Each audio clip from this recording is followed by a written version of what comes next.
Okay guys, may panibagong video na naman tayo. Mag-install tayo ng plunger ng 33 Opware Caterpillar injection pump.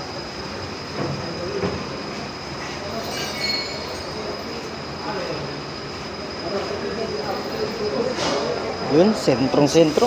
Dapat naka-sentro tayo guys sa yung parang pinya sa loob.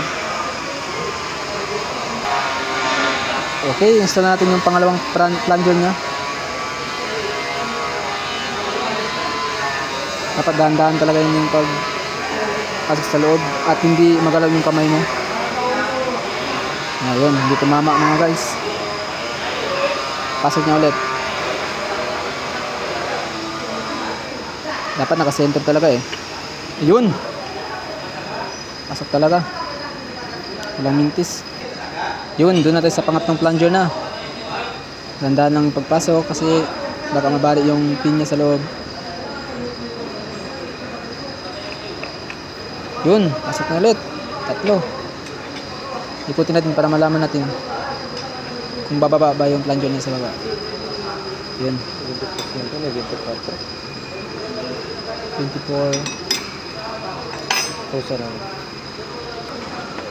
Yun, ikutin natin.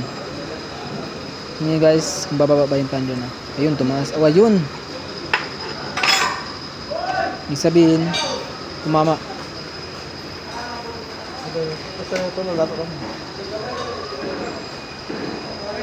Install na natin yung pang-apat na plunger nya. Yan pala yung ibang injection pump mo. B10 yan, B-type yan, may inline. Pero dito muna tayo sa Caterpillar.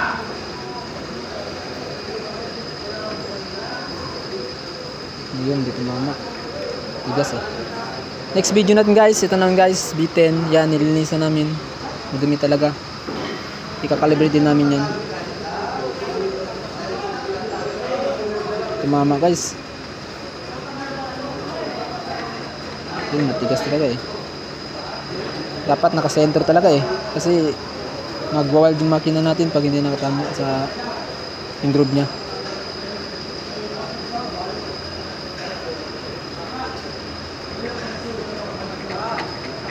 Pag baguhan ka dito guys, hindi mo talaga ito masenta ng madali. Pero ito nga, palagi nang ginagawa pero medyo mahirapan pa din.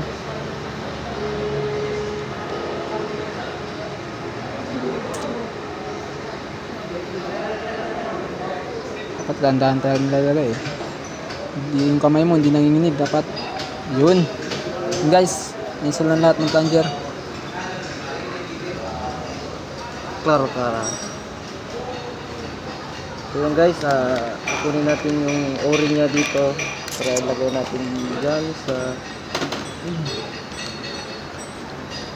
Yun pala yung o-ring guys.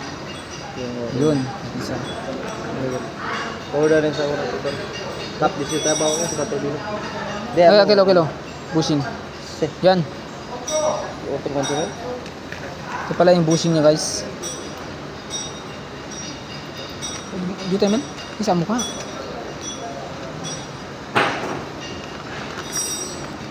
Isa mo, tagyo.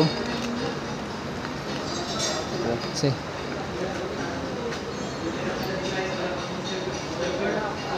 Yan. Yung guys, naman guys.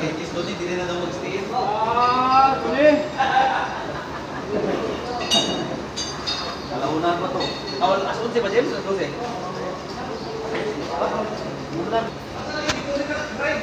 Ayun guys, na-install na natin lahat ng o-ring at yung bushing nya. Okay.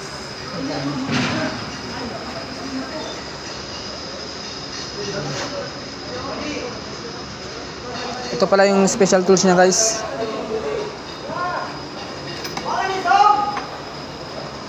So lagay natin to, install.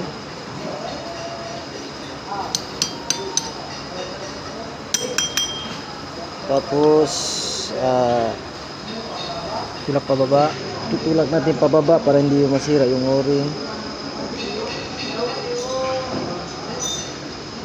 And then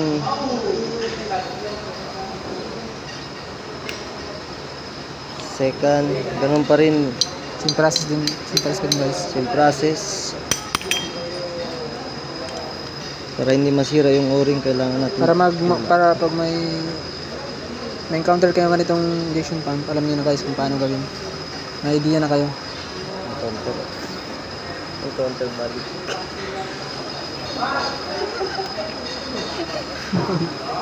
Encounter kayo balik.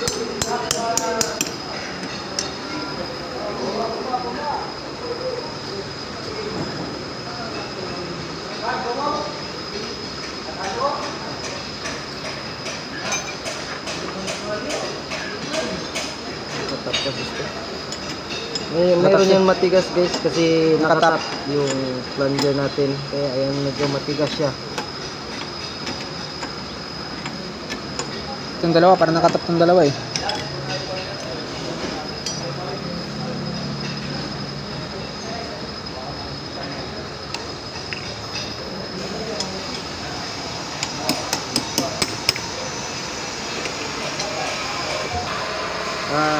Guys, sa next episode natin, papakita natin paano ilagay yung mga gasket nito.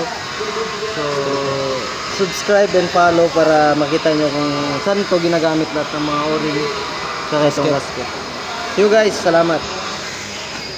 Okay guys, ito pala yung part 2 ng video natin kanina. So, install na natin yung gasket nya. Gasket ng governor. Yun guys.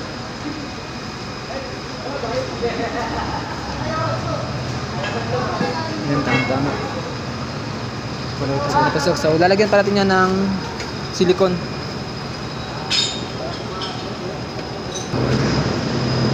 Guys, nilalagyan natin ng silicone ng governor cover.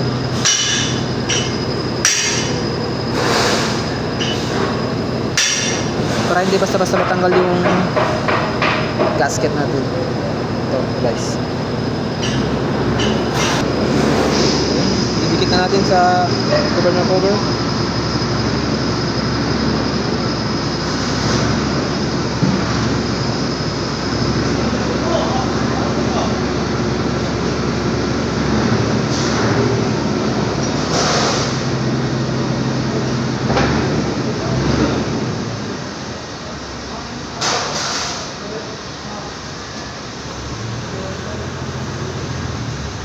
Hindi ko pandi. Hindi ko pandi. Hindi ko pandi.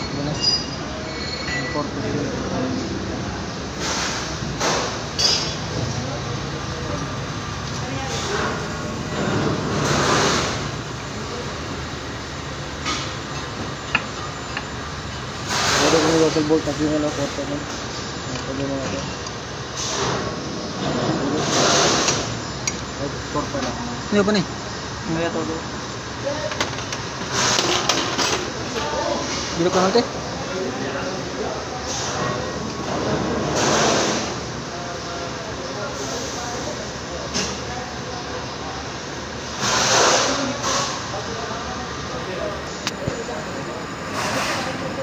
Ito yung sa labas loads, yung pinaka-last nya na cover ito yung cover nya.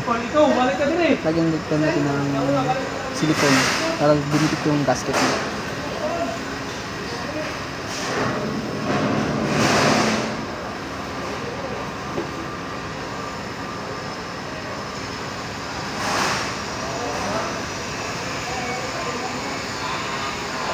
So guys, hindi porket bagong gasket ay hindi natin lalagyan ng silicone. So yung purpose natin na nilagay natin to ng silicone is para dumikit yung gasket. Kasi pag hindi natin ilalagay ng gasket, matatanggal yung at hindi yan tatama sa dowel nya.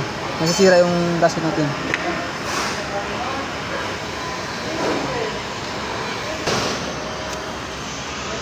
Guys, ikabit na natin yung governor nya. Dahan-dahan sa pagpasok.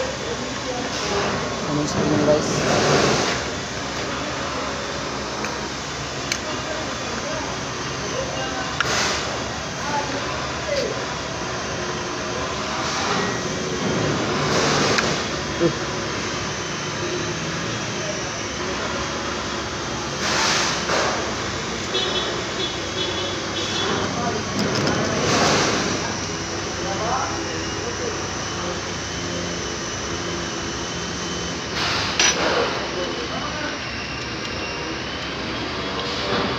pag-i-install. Guys, install na lahat ng mga bolt niya.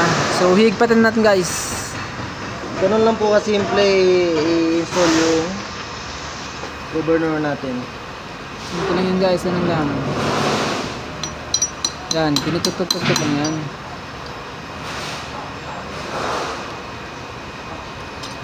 Iba kasi yung style ng gasket kit natin. May iba-iba. So, pero kailangan lang tuktukin guys. Alalay lang. Guys, ito hindi idol. Ayan So, mga idol guys. Mga loads. Combination 11. Welcome to my guys. Ganun lang po kasimple. Medyo mahirap sa umpisa. Umpisa lang.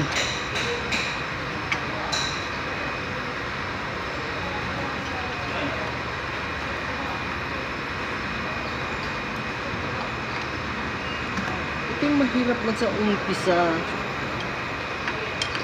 Siguro ang halaga nito guys, nasa, magkano to? Kung bibili mo ito. 70,000 yung pakalibrate natin sa calibration. So dito guys, yung rate lang po yung binabayad natin. Nasa sahod nito, nasa 22k lang eh. Oo, talaga pare. Kaya pwede na rin. Kunin na kita dito sa amin. Boss, 40k. Sahod mo. Take our face reveal. So guys, yun lang po yung ano natin. Yung pinaka-last na Nag-track test hindi, nag-track. Hindi.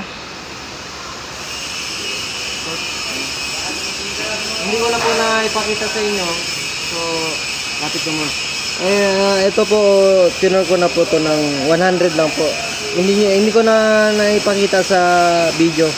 So, lalagyan po natin yan ng cotton para hindi po masira yung groove or ngipin-ngipin po ng bushing natin. Ito po yung nagpo-protekta sa mga kalawang. Para pag tinanggal natin ng piyesa ulit, swabe lang yung pagtanggal.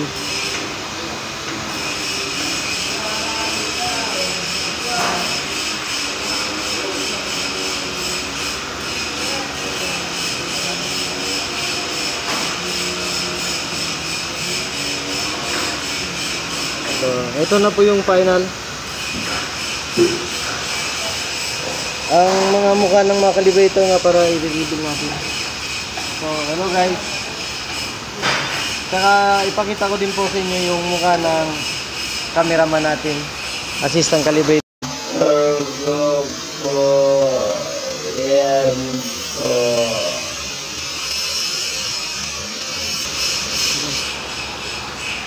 And guys, tapos na tayo sa next video natin. Ito na naman guys. Yan. Yung mga piyesa niya. So, that's all and we're out. Yan. Next na naman yan. Marami pa tayo doon, no? Nakatambak lang guys. So, please like and subscribe for more videos.